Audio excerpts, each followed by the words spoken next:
Talk about being in the right place at the right time. Some of the most spectacular images of the volcano in Iceland come from British photographer John Beatty. John took these pictures and he's got quite a story to tell, and he joins us now this morning from Leeds, England. Good morning. Good morning. Very good to hear you. How was it that you were in Iceland? Were you there on a job? I just heard you say the right place at the right time, and that's exactly what happened to me. I travelled over to Iceland on from a phone call from a friend of mine, John Magnusson in Reykjavik, who is a glacier guide. And I take clients up into the high latitudes, into the Arctic, to do trips with photography. And he said, look, John, you've got to come and see this volcano. It's just incredible. So I went for that purpose. Wow. And then I took some outdoor clothing with me to photograph for a company in Britain. And that's how I was actually there. Okay.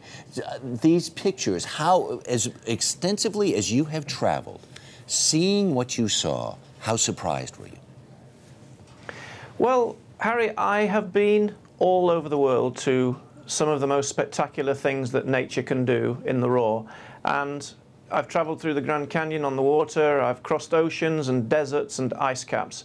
And I have to say that being this close to the furious majesty of raw nature was right up there with the very best experiences I've ever had. Mm-hmm. As I read through your notes, because you kept some really terrific notes about this, your boots were lit. Did it seem like they were melting right into the crust of the earth? Well, what happened was that on about the fourth day, we experienced a small earthquake, and during the next 4 hours after the earthquake, the vent of the volcano actually closed tight and it stopped spewing lava. And so for 12 hours, the lava was cooling down, and we went down into that cooling lava and walked about in it, in the steam and the smoke. Yeah. These pictures are really breathtaking. Here we're looking at your little tent that you have pitched. It looks like you're right on the cusp of it all.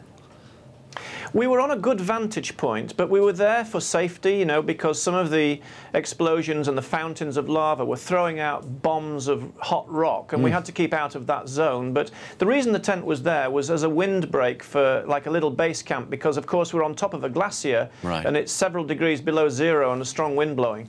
These pictures are really, really cool. They were looking at the one where someone in a parka is sort of meandering through the steam, literally just coming off of the earth. Yeah. Yeah, exactly. It was like a primeval garden. I felt like I was stepping back in time to the very, very beginnings of the earth. And as I walked along, I knew that these were the first human footprints on brand new soil. Well said, well said. John Beatty, thank you very much for taking the time to speak with us this morning. Do appreciate it. Great. Really appreciate the pictures, too. Thank you. A lot happens early on The Early Show, weekday mornings on CBS.